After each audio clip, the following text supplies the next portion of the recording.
The proposition. The black Bentley glided to a stop outside Zara Mathur's modest apartment building in Mumbai. The contrast couldn't have been more striking. Luxury against necessity, wealth against struggle. Vikram Shah adjusted his designer watch, a nervous habit he'd developed over years of high-stakes business negotiations. Yet this particular negotiation felt different. Wait here, he instructed his driver, stepping out into the humid evening air. At 35, Vikram had built Ascend Technologies into India's most valuable company. Magazines called him brilliant, ruthless, enigmatic. None mentioned kind or trusting, qualities he'd deliberately excised from his personality after his former fiancée had sold company secrets to his competitors 7 years ago. The betrayal had taught him a valuable lesson. Trust was a liability. 3 flights up, Zara Mathur was frantically organizing portfolios of her event planning work. When her phone had rung earlier that day with an offer to meet Vikram Shah, Vikram Shah, she'd initially thought it was a prank. The man rarely gave interviews, let alone personal meetings with struggling small business owners. The knock at her door came precisely at 7. Zara smoothed her simple cotton salwar kameez and took a deep breath before opening it. "Mr. Shah, please come in." Vikram's eyes registered surprise at her simple home. Not the cramped squalor he'd expected, but a small, immaculately kept space filled with books, hand-painted artwork, and the fragrance of jasmine incense. "Thank you for agreeing to meet, Ms. Mathur," he said, declining her offer of chai with a raised hand. "I prefer to discuss business directly." Zara gestured to her small dining table. "Then please sit. Though I'm still not clear what business the CEO of Ascend Technologies has with me." Vikram studied her. Prisha from his HR department had recommended Zara after witnessing her handling of a charity gala. Professional, discreet, and with impeccable attention to detail. Just what he needed. "I have a proposition," he began, his voice measured. "My grandmother, Dadisa, raised me after my parents died. She's been diagnosed with stage 4 cancer. Her final wish is to see me settled." Zara's expression softened. "I'm very sorry to hear that." "I'm not looking for sympathy," he said sharply. "I'm looking for a solution. I need someone to pose as my wife for 6 months until she—" He couldn't finish the sentence. Zara blinked rapidly. "You want to hire a fake wife?" "A temporary arrangement. 6 months. Professional, contractual, with complete confidentiality." He slid a folder across the table. "Your compensation would be 50 million rupees. The figure made Zara's head spin. Enough to pay for her father's mounting medical bills after his stroke. Enough to secure her younger brother's education. Enough to save her struggling business. "Why?" "Me?" she managed to ask. "You have no connection to my social circles, yet you understand how to navigate them. You're known for discretion, and you need money." Zara flinched at his bluntness. "And what exactly would this arrangement entail?" "Public appearances as my wife, living at my residence, convincing my grandmother and our social circle of our relationship. Nothing physical," he added clinically. "Just a convincing performance." Zara's mind raced. The proposition was outrageous, deceptive, and yet, when she thought of her father in the hospital, of the desperate calls from debt collectors, "I would need certain guarantees," she said carefully. "My reputation is all I have." Something like respect flickered in Vikram's dark eyes. Page 3 outlines all protections. Your business will also receive exclusive contracts with Ascend during and after our arrangement. Zara stood and walked to her window, looking out at the Mumbai skyline. 6 months of living a lie. 6 months pretending to love a man who clearly didn't believe in love. When would this begin? She asked quietly. "Tomorrow. My grandmother arrives from Jaipur in 3 days." Zara turned back to him. "And at the end of 6 months? An amicable private separation after my grandmother passes. You return to your life significantly wealthier." Silence stretched between them as Zara weighed her options. Finally, she extended her hand. "I'll do it, Mr. Shah. But I have one condition. We, Maintain honesty between us even as we lie to everyone else. Vikram looked at her outstretched hand, then back to her determined face. He hadn't expected this simple dignity from someone he was essentially buying. Agreed, Miss Mather. His hand closed around hers, sealing their contract. Welcome to 6 months of carefully crafted fiction. Neither realized that in this moment of calculated deception, they had inadvertently set in motion something neither could control, a story that would eventually right itself. Playing pretend the transformation of Zara Mather into Mrs. Shah happened with dizzying speed. Within 48 hours, she had been moved into Vikram's sprawling penthouse in Worli Seaface, fitted for an entirely new wardrobe by Mumbai's most exclusive designers and briefed on the intricate details of Vikram's life by his efficient assistant, Rohan. Mr. Shah prefers his coffee black, never touches alcohol at public functions though he keeps single malt at home, allergic to shellfish, graduated from Stanford, favorite color is navy blue. Rohan rattled off, barely looking up from his tablet. Oh, and the story is you met at the Ambani charity gala 6 months ago. Zara absorbed everything, mentally cataloging details to maintain their facade. And how did he propose? People will ask. Rohan paused, clearly uncomfortable. Mr. Shah said to tell you he'll handle those questions himself. That evening, as Zara stood before the floor-to-ceiling windows of what was now supposedly her bedroom, Vikram had immediately established they would maintain separate quarters. She struggled to recognize herself in the reflection. The woman, staring back, wore a designer salwar in soft coral silk, delicate diamond earrings, and a thin platinum band on her finger. Her normally wild curls had been tamed into elegant waves by a stylist who'd arrived that morning. You clean up well, Vikram's voice startled her. He stood in the doorway, impeccable in a charcoal suit, assessing her transformation with clinical detachment. Is that how you compliment your real girlfriends? Zara couldn't help asking. No wonder you needed to hire one. Something that might have been amusement flickered across his face. I don't do girlfriends, they require emotional investment I can't spare. Yet here you are, investing considerably in this charade. This is business, he corrected, checking his watch. The car leaves in 20 minutes. Dadisa's flight lands at 9. At the airport's private terminal, Zara felt her nerves mounting. She was about to meet the woman they were deceiving most cruelly, a grandmother facing her final months. Remember, Vikram muttered as they waited.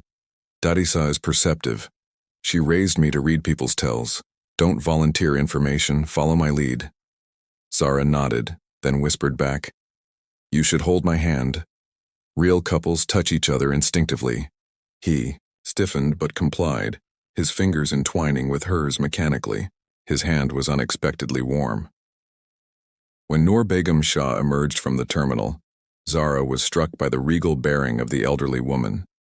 Despite her illness, she walked with dignity, draped in a traditional Rajasthani Gagra choli, her silver hair braided elegantly. Her shrewd eyes immediately fixed on their joined hands. So this is why you've been so mysterious, Vikram? She said in a voice surprisingly strong. You finally found someone to crack that vault you call a heart. Vikram stepped forward and touched his grandmother's feet in traditional respect. Dadisa, this is Zara, my wife. The word hung between them, heavy with deception. Zara's practiced smile nearly faltered. Noor Begum's gaze was penetrating. Come here, child. Zara approached and also touched her feet, but the older woman pulled her up and cupped her face with papery hands. Let me see the woman brave enough to marry my granite-hearted grandson. The privilege is mine, Zara replied, finding unexpected steadiness in her voice. Vikram speaks of you with such reverence. Does he? Noor Begum laughed. That would be a first. My grandson speaks of business strategies with reverence. People not so much. Dadisa, Vikram interrupted. You must be tired from your journey. The following days established a rhythm to their performance. By day, they were the devoted newlyweds, attending charity functions, hosting dinner parties, completing the social obligations of Mumbai's elite. Vikram proved surprisingly adept at physical affection in public, a hand at the small of Zara's back, fingers brushing her arm, gazes that lingered convincingly. She wondered if this too was something he'd trained himself to execute perfectly, like corporate takeovers. By night, they returned to being strangers sharing space, retreating to opposite ends of the penthouse, the only honesty between them being the acknowledgement that everything else was false. 2 weeks into their arrangement, Zara was arranging flowers in the living room when Noor Begum joined her. "He works too much," the elderly woman observed, watching her grandson on a video call in his study. "Always has. Even as a boy after his parents died, he would solve mathematics problems instead of crying." Zara didn't know how to respond. This wasn't in her briefing. "Do you love him, Zara?" The question was gentle but direct. Zara's hand trembled slightly as she placed a lily in the arrangement. The contractual answer was yes. The truthful answer was impossible. She chose something in between. "I'm still discovering who he is," she said softly. "Each day reveals something new." Noor Begum's eyes crinkled. "A diplomatic answer, but I've seen how you watch him when he doesn't notice. There's curiosity there, yes, but something else too." That evening, at a corporate gala, Vikram surprised Zara by pulling her onto the dance floor. As they moved to the soft instrumental music, his hand firm at her waist, she realized this wasn't part of the scheduled appearances they'd discussed. "Your grandmother asked if I love you," she whispered, maintaining her smile for watching eyes. His steps didn't falter, but she felt him tense. "And your answer?" "That I'm still discovering who you are." He studied her face. "A safe response." "A truthful one," Zara countered. "I know Vikram Shah, the billionaire, from magazines. I know the script of Vikram Shah, the husband. But the man who plays piano at 3 in the morning when he thinks everyone is asleep? That Vikram Shah is still a mystery." His grip tightened fractionally. "You weren't meant to hear that. We live in the same house. Pretense has boundaries." As the music ended, he leaned close to her ear, his breath warm against her skin. "Some mysteries are better left unsolved, Mrs. Shah." The way he said her borrowed name sent an unexpected shiver through Zara, a reaction that wasn't in their contract, wasn't part of the performance, and wasn't at all what she had bargained for. Unexpected revelations. The third month of their arrangement arrived with Mumbai's monsoon season, sudden downpours that transformed the city into a glistening, humid tableau. Zara found herself settling into a strange rhythm, her life as Mrs. Shah becoming alarmingly comfortable. She'd grown accustomed to the weight of her wedding ring, to the knowing nods from the household staff, to the easy lies that now flowed like rehearsed lines in a play she'd performed countless times. What she hadn't anticipated was the gradual shift in Vikram himself. It started with small things. He began asking her opinion on business matters, over breakfast, requesting her presence at meetings where her event planning expertise proved valuable, sending her messages throughout the day that weren't strictly necessary for their charade. Then came the night of the power outage. Mumbai's electrical grid had collapsed during a particularly fierce storm. The penthouse's generator maintained essential systems but left most of the vast space in darkness. Zara had been reading in the library when the lights failed, plunging her into sudden blackness. "Don't move." Vikram's voice came from the doorway. "There's furniture between us." The beam of his phone flashlight cut through the darkness, finding her curled in the window seat. Rain lashed against the glass behind her, lightning occasionally illuminating his approaching figure. "The backup systems should engage soon," he said, sitting beside her. In the strange intimacy of darkness, he seemed less guarded. "What were you reading?" Zara showed him the book, a worn copy of Tagore's poetry. "My father used to read these to me as a child." "How is he recovering?" Vikram asked, surprising her with his apparent interest. "Better. The specialist you recommended has made a significant difference." She hesitated. "Thank you for that. It wasn't in our agreement." Lightning flashed, briefly illuminating his face. Thoughtful, less severe than usual. "Contrary to popular belief, I'm not completely heartless. Just selective with your heart," she replied. The unexpected laugh that escaped him seemed to surprise them both. They sat in companionable silence as the storm raged outside. the darkness somehow dismantling the careful boundaries they'd established. When Vikram finally spoke again, his voice had lost its usual crisp efficiency. My parents died in a monsoon like this. Hydroplaned off a bridge when I was 8. Dadisa raised me alone after that. Zara felt the weight of this voluntary revelation. I'm sorry. It was a long time ago. Some losses never become distant, she said softly. They just become part of who we are. His hand found hers in the darkness, a touch different from their public performances, hesitant, genuine. When the lights finally returned hours later, something between them had irrevocably changed. The Sharma Foundation Gala was the social event of the season, held at the historic Taj Mahal Palace Hotel. As Mumbai's elite gathered in their finest, Noor Begum insisted on attending despite her increasingly fragile health. I won't miss seeing my grandson and his bride shine together, she declared, brushing aside Vikram's concerns. Zara wore a midnight blue lehenga embroidered with silver threads that caught the light as she moved. When she emerged from her room, she found Vikram waiting, his expression shifting from impatience to something unreadable as he took in her appearance. You look, he began, then paused. Blue suits you. Careful, Mr. Shah, she teased, falling into their now comfortable banter. That almost sounded like a genuine compliment. The gala was in full swing when they arrived, cameras flashing as Mumbai's most private power couple made their entrance. Zara had become adept at these appearances. The perfect smile, the knowing glances exchanged with her husband, the polite deflection of personal questions. What she wasn't prepared for was the arrival of Anika Mehra. Vikram, darling, purred, the striking woman in red, air-kissing his cheeks with practiced familiarity. It's been too long. Zara felt Vikram's arm tense beneath her hand. Anika, he acknowledged coolly. I wasn't aware you were back from London. Anika's perfectly lined eyes shifted to Zara, assessment barely concealed behind her smile. And this must be the mysterious wife who captured India's most eligible bachelor. When I heard Vikram Shah had married, I nearly died of shock. Zara. Shah. She introduced herself, noting how Anika flinched slightly at the surname attached to hers. Anika and I were briefly engaged, Vikram explained, his tone neutral. 7 years ago, understanding dawned on Zara. This was the woman, the betrayal that had turned Vikram into the untrusting man who believed love was merely a transaction.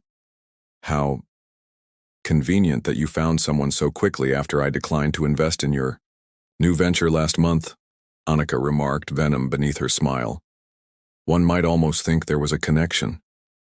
Zara felt rather than saw Noor Begum approaching from behind them and made a split-second decision. She laughed, the sound genuine, enough to draw attention. Vikram told me about your investment request, she said, keeping her voice light, and about your history. I'm grateful, actually. Anika blinked. Grateful? If you hadn't shown him exactly what manipulative love looks like, he might never have recognized the real thing when it came along. Zara reached up and brushed an imaginary lint from Vikram's shoulder, a gesture of casual intimacy. Sometimes we need to experience the counterfeit before we can appreciate the authentic. Later, as they swayed together on the dance floor, Vikram murmured, That was unexpected. Which part? Meeting your ex-fiancée or discovering she's still trying to use your connections? Both.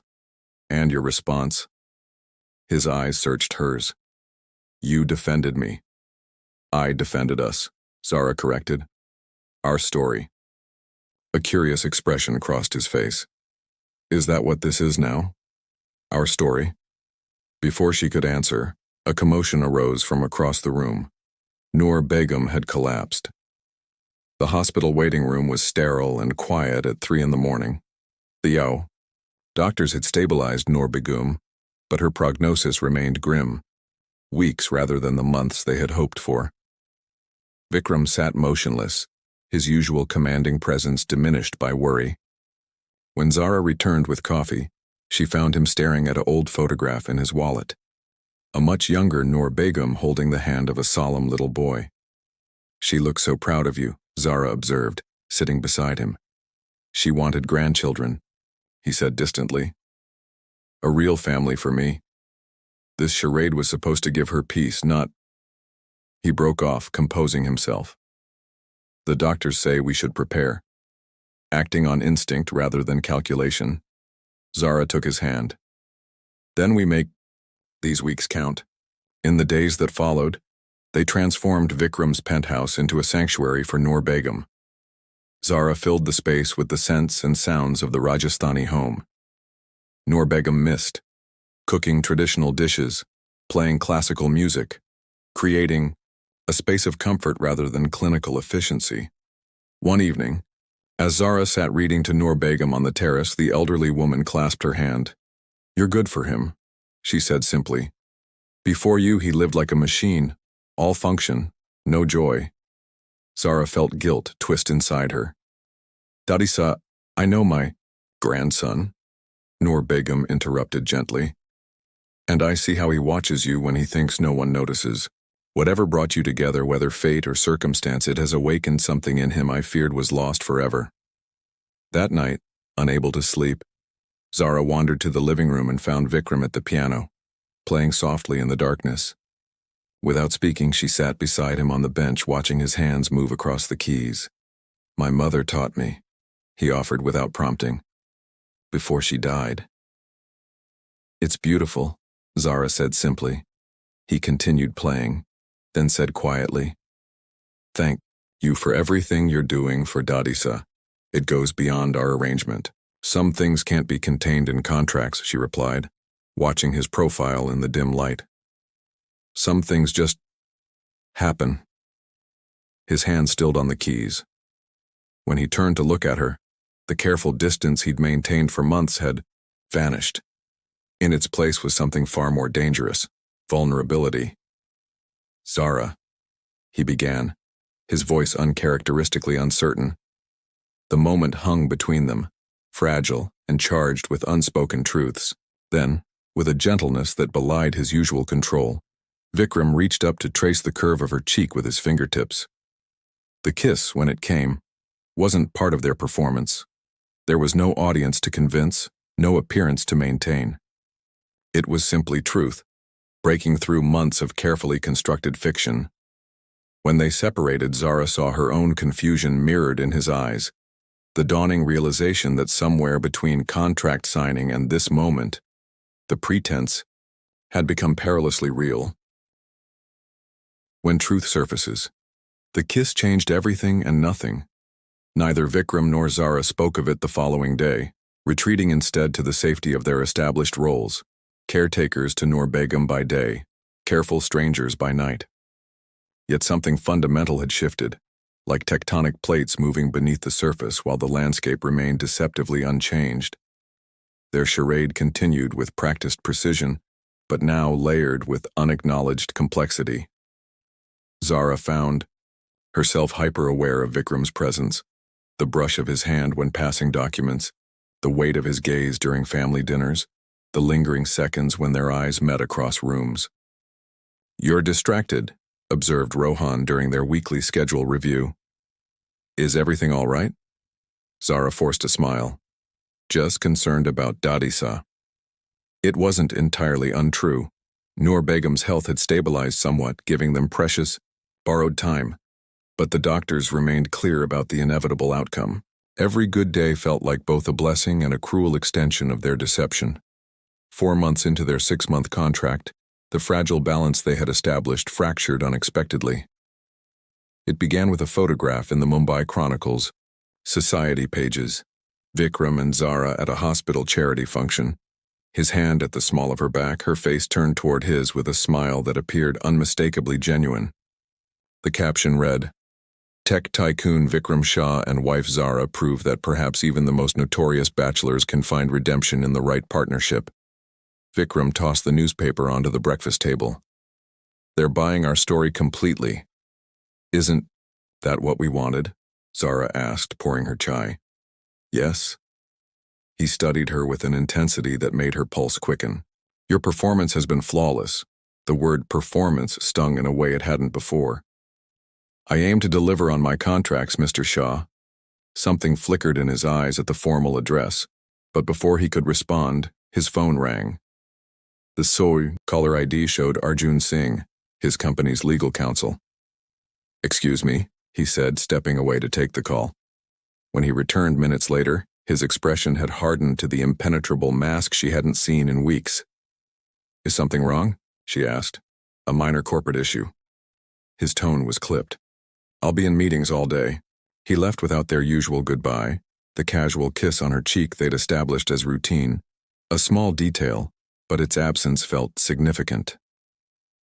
That afternoon, while organizing Noor Begum's medications, Zara's phone pinged with a message from her brother Nikhil. "Have you seen this? Why didn't you tell me?"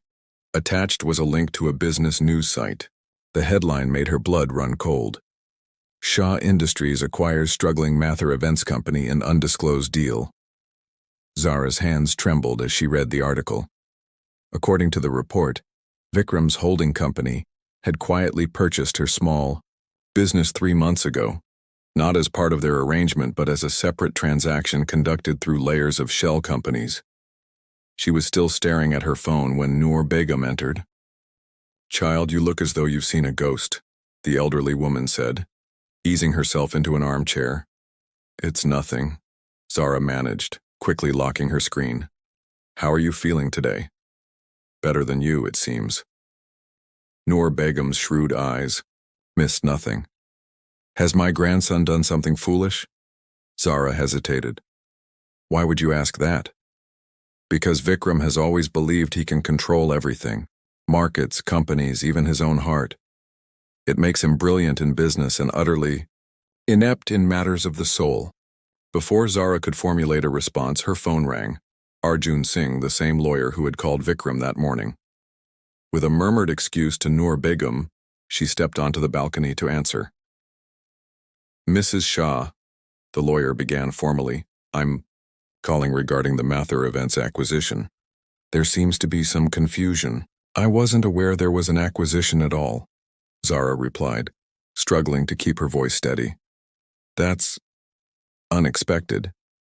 The paperwork indicates you were informed." Arjun cleared his throat uncomfortably. "Regardless, as the former principal, owner, we need your electronic signature on some final documents. I've emailed them to you. Once completed, the final payment will be processed." "Final payment?" Zara's confusion deepened. "I don't understand."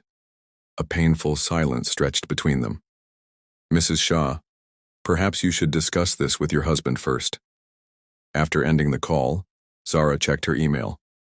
The documents from Arjun revealed that Vikram had not only purchased her struggling company, but had paid triple its market value, with quarterly payments structured over the next 5 years, long after their contract marriage would have ended. Theoko. Realization hit her with stunning clarity. Vikram had created a way to continue supporting her financially without her knowledge or consent, extending his sense of obligation far beyond their agreed terms. When Vikram returned that evening, Zara was waiting in his study. "You bought my company," she said without preamble. He paused in the doorway, his expression carefully neutral. "Yes," without telling me. "It was a sound business decision." "It was manipulation," she countered, rising from her chair. "You created a long-term financial arrangement that I never agreed to." "I created security," he corrected. "Your business was failing. This ensures you and your family will be provided for after our arrangement ends." The clinical way he referred to their separation, as if planning a corporate divestiture, sparked something between anger and hurt in Zara's chest. "And when exactly were you planning to tell me? Or was this just another behind-the-scenes transaction like hiring a wife?" His jaw tightened. "That's not fair, isn't it?" She stepped closer, challenging him. "You can't help yourself, can you? Everything has to be controlled, managed, contained in contracts and clauses and legal frameworks because anything else is too messy, too unpredictable, too real." "I was trying to help you," he said, frustration bleeding through his composure. "No, you were trying to control what happens after I leave." The truth of it crystallized as she spoke. "You couldn't bear the uncertainty of what happens when our contract ends. So you created another one to maintain some connection, some obligation. Vikram's carefully constructed calm finally cracked. And what exactly is wrong with wanting to maintain a connection? The question hung between them, loaded with implications neither had been willing to voice. Nothing, Zara said quietly. If you'd asked instead of arranged. If you'd admitted what you really wanted instead of hiding behind business transactions. What I want, he began, then stopped, running a hand through his usually immaculate hair. For the first time since she'd known him, Vikram Shah looked genuinely lost. I don't know how to do this, Zara. Do what? This. He gestured between them. Whatever is happening between us that wasn't in the contract. Before she could respond, a soft knock interrupted them. Rohan stood in the doorway, his expression grave. Sir, it's Dadisa. The doctors are here. The next 48 hours passed in a blur of hospital corridors, hushed medical consultations, and the peculiar suspended reality of waiting rooms. Noor Begum had suffered a major setback, and though she had stabilized again, the doctors were clear. Days, not weeks, remained. In the strange limbo of hospital vigils, Vikram and Zara's personal conflict receded, replaced by the more immediate concern for Noor Begum. They took shifts at her bedside, their interaction limited to necessary updates and quiet support. On the third night, as Zara dozed in the uncomfortable hospital chair, she awoke to find Noor Begum watching her with clear, alert eyes. A good moment amid the decline. You should go home and rest properly, the elderly woman said softly. I'm fine here, Zara assured her, reaching for her hand. Noor Begum's fingers were cool and papery against hers. You know, when Vikram first told me he had married without a word to family, I was suspicious. Zara's heart stuttered. Dadisa, let me finish, child. I'm conserving my strength. She smiled faintly. I was suspicious because I know my grandson. He calculates everything. But then I saw how he looks at you when he thinks no one notices, and I understood. What did you understand? Zara whispered. That sometimes even the most careful plans are derailed by the heart. Noor Begum's grip tightened slightly. Whatever brought you two together, and I suspect it wasn't the romantic story you've presented. What matters is what has grown between you since. Tears welled in Zara's eyes. I'm so sorry. For what? For bringing light back into my grandson's life? For making his smile reach his eyes again? Noor Begum shook her head slightly. I may be dying, Zara, but I'm not blind. The way you look at each other now isn't the same as when I first arrived. Before Zara could respond, Vikram appeared in the doorway with coffee. Seeing them in serious conversation, he hesitated. Come, Beta. Noor Begum called to him. Sit with your wife and your old grandmother. As he settled on the opposite side of the bed, Noor Begum took one of each of their hands and joined them together across her. Promise me something, she said, looking between them. Promise me you'll be honest with each other after I'm gone. No more pretending. Zara felt Vikram's fingers tighten around hers, a silent question in the pressure. We promise, he said, his voice rougher than usual. Noor Begum nodded, satisfied. Good. Now I can rest easy. 3 days later, surrounded by both real and pretend family, Noor Begum slipped away peacefully in her sleep, her final wish seemingly fulfilled, seeing her grandson truly happy at last. At the funeral, as tradition dictated, Zara stood beside Vikram as his wife, accepting condolences from Mumbai's elite with appropriate gravity. She played her role perfectly one last time, the supportive partner in grief. Only she noticed how Vikram's hand kept seeking hers, not for show but for genuine comfort. That evening, after the last mourners had departed, they stood together on the penthouse terrace overlooking the Arabian Sea. 5 months of their 6-month contract had elapsed. With Noor Begum gone, the purpose of their arrangement had concluded. I've had the remaining payment transferred to your account, Vikram said finally, breaking the heavy silence. The divorce papers are prepared whenever you wish to sign them. Zara turned to look at him. In the fading light, his profile seemed softer, less the sharp lines of the businessman she'd first met. Is that what you want? She asked quietly. Vikram's gaze remained fixed on the distant horizon. What I want hasn't been relevant since I was 8 years old. I learned to pursue what works, what functions, what makes sense. And us? Did we make sense? Finally, he turned to face her. Not remotely. You were meant to be a solution to a problem. Temporary, contained. He hesitated, vulnerability replacing his usual certainty. Instead, you became everything else. Everything else, Zara repeated softly. The morning light, I didn't know. I was missing. The laughter I'd forgotten the sound of. He took a steadying breath. The truth in the midst of all our lies, the admission hung between them, raw and honest in a way their relationship had never been permitted to be. Dadisa knew, Zara said. About our arrangement. She figured it out. Surprise registered on Vikram's face. She never said anything, because she also saw what we couldn't admit, that somewhere along the way the pretending stopped being pretense. Zara stepped closer to him. She made us promise to be honest with each other after she was gone. And what's your honest truth? Zara? Vikram asked, the question barely audible above the sound of waves below. 5 months ago, Zara Mathur had signed a contract to play a role in someone else's story. Now standing before the man who had hired her to lie, she faced the most difficult truth of all, that somewhere between fiction and reality, she had fallen in love with Vikram Shah. But before she could speak, Vikram's phone rang sharply, shattering the moment. The caller ID showed Arjun Singh again.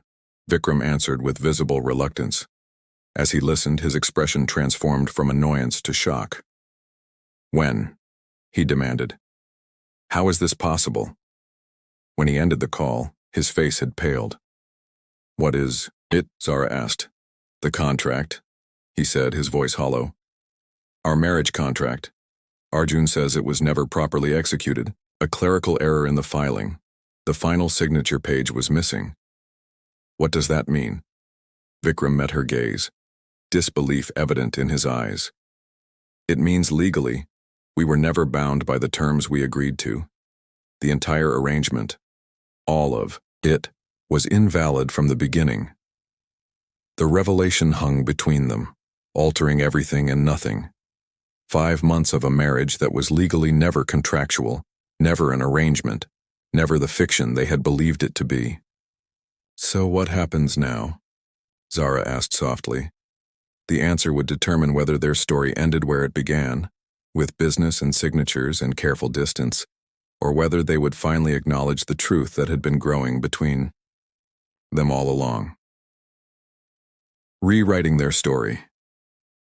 The revelation of the invalid contract hung in the air between them, shifting the foundation upon which their entire relationship had been built.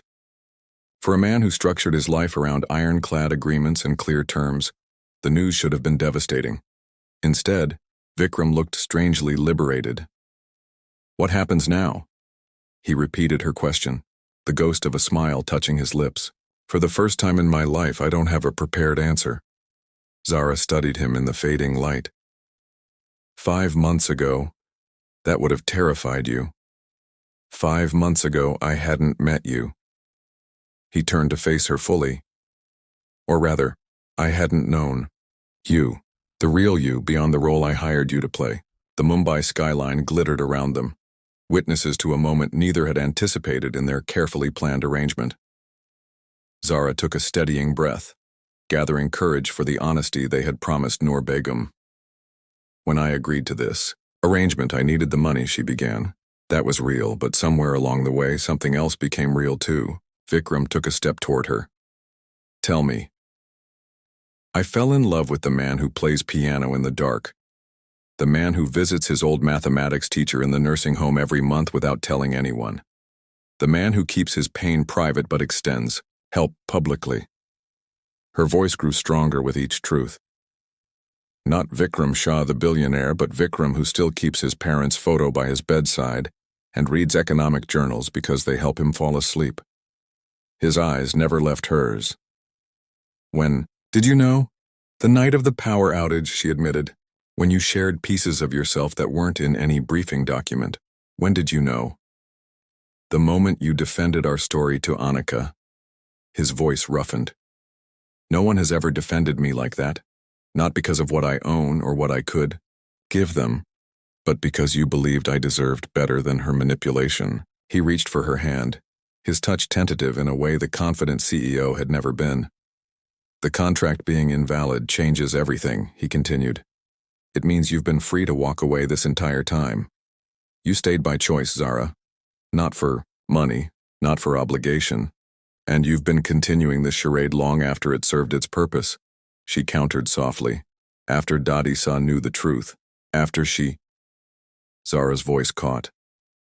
After she was gone. The weight of the realization settled between them. Their elaborate fiction had become unnecessary, yet they had maintained it, neither willing to break the spell that had somehow transformed into something genuine. So I'll ask you again, Zara said. What happens now? Vikram released her hand, stepping back slightly. The familiar mask of control slipped back into place and Zara felt her heart sink. I need to show you something, he said, his tone neutral as he turned toward the door. Will you come with me?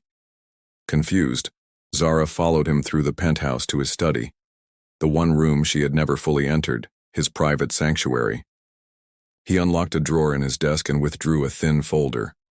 After Annika, he explained, I swore I would never allow myself to be vulnerable again. I created systems, protocols, contracts for every aspect of my life. He handed her the folder, including this one which I drafted 3 weeks ago. Zara opened it with trembling fingers. Inside was a single document titled, Dissolution of Marital Arrangement Agreement. Her eyes scanned the text, landing on a particular clause highlighted in yellow. Upon completion of the contracted 6-month period, all financial obligations shall be considered fulfilled with the exception of the following. Zara Mathur shall retain full ownership rights to Mathur Events Company, with all acquisition funds transferred to her personal accounts without contingency or further obligation. You were going to give me back my company, she whispered, looking up at him. Why? Because I realized I didn't want to maintain a connection through obligation. Vikram's voice had lost its business-like detachment. I wanted you to be completely free to choose whether to remain in my life or not. And if I chose to leave, then I would have let you go, knowing that the most genuine thing in my life had been built on a foundation of deception. He took the folder gently from her hands. I never signed it. I couldn't bring myself to finalize the ending. The admission hung between them, raw with vulnerability. Zara reached up to touch his face, her fingertips tracing the tension in his jaw. For a man who claims to be terrible at matters of the heart, that was a remarkably selfless gesture. Perhaps you've been a better teacher than you realize.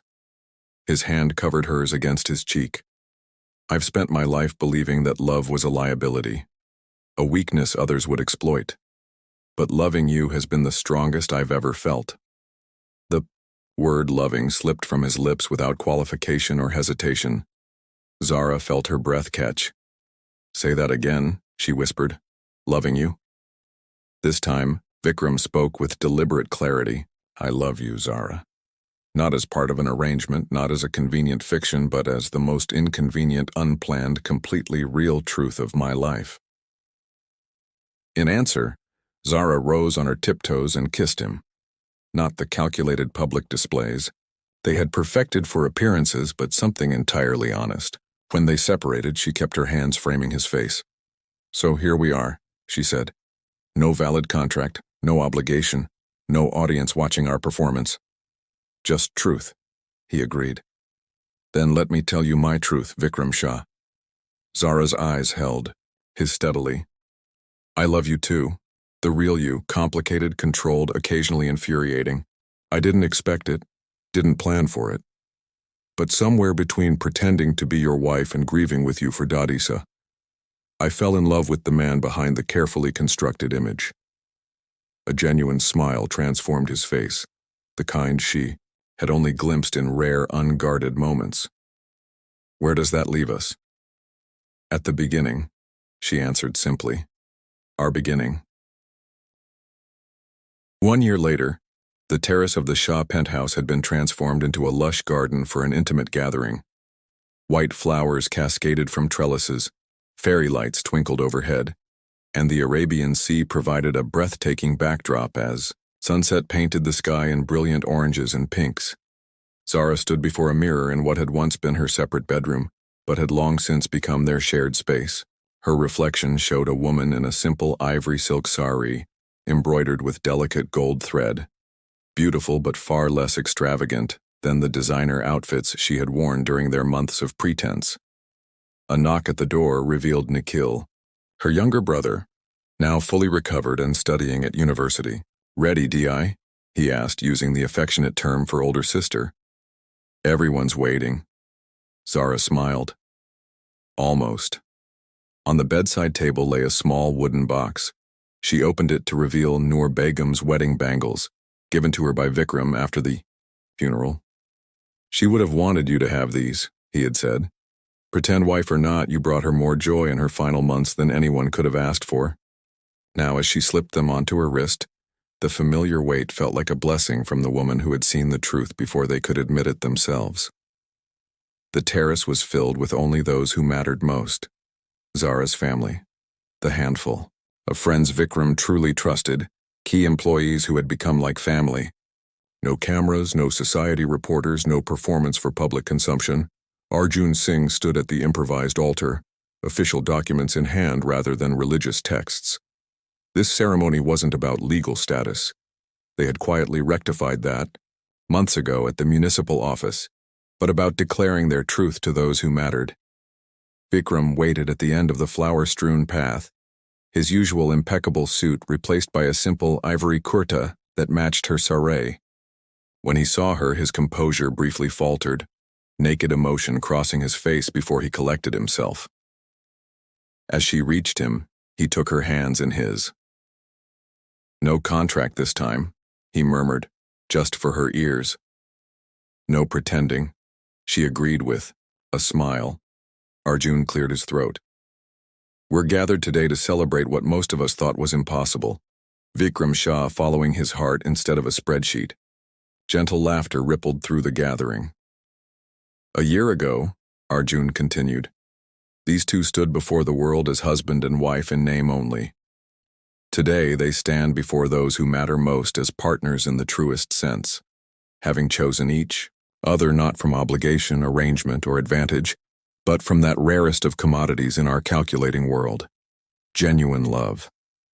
Vikram had insisted on writing his own vows, surprising everyone who knew him as a man of few words and fewer emotions. Now, he spoke clearly, his voice carrying across the intimate gathering. "Zara, I hired you to play a role in a story I thought I was writing. Instead, you taught me that the best stories write themselves. You saw through every defense I had built, every wall I had constructed, and found the man I had forgotten existed." He squeezed her hands gently. "I promised to spend every day being worthy of the truth you saw in me, even when it was buried beneath layers of pretense. No contracts, no terms, no conditions, just my heart, freely given, for as long as you'll have it." Tears shimmered in Zara's eyes as she responded, "Vikram, we began as a business arrangement, became friends against all odds, and somehow found love in the midst of our carefully constructed fiction. I promise to remind you of the music when you get lost in the numbers, to challenge you when you retreat behind your walls, and to love you, the real you, through every chapter of the story we're writing together." As the sun set over Mumbai, casting golden light across the gathering, Arjun presented them with a single document, not a marriage certificate, which they already possessed, but a different paper entirely. "What's this?" Zara asked, scanning the unfamiliar text. Vikram smiled. "The deed to a new building for the Children's Education Foundation we discussed, named in honor of Dadisa. Our first project together," she realized, touched by the gesture. "The first of many," he agreed.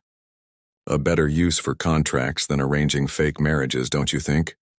As they signed the document together, Zara couldn't help but reflect on how far they had come. From a clinical business proposal in her small apartment to this moment of shared purpose and genuine partnership. Later, as their small gathering celebrated around them, Vikram led her to a quiet corner of the terrace. In the privacy of growing darkness, he held her close, swaying slightly to the distant music. "Any regrets?" he asked, a hint of his old uncertainty briefly visible. Zara shook her head. "Not one, though I do wonder sometimes." "What?" If Dadisa suspected the truth all along. If perhaps her final wish was less about seeing you married, and more about finding a way to crack open that vault you called a heart. Vikram considered this, a smile playing at his lips. She was always several moves ahead of everyone else. It would be just like her to orchestrate one final master plan. "Then we owe her everything," Zara said softly. "Not everything," he countered, pulling her closer. "The arrangement may have been her wish, but what grew between us? That was entirely our own creation." As Mumbai's lights twinkled below and stars appeared in the darkening sky above, Zara rested her head against Vikram's chest, feeling the steady beat of his heart. No longer locked away behind contracts and conditions, but freely offered in the most valuable exchange of all.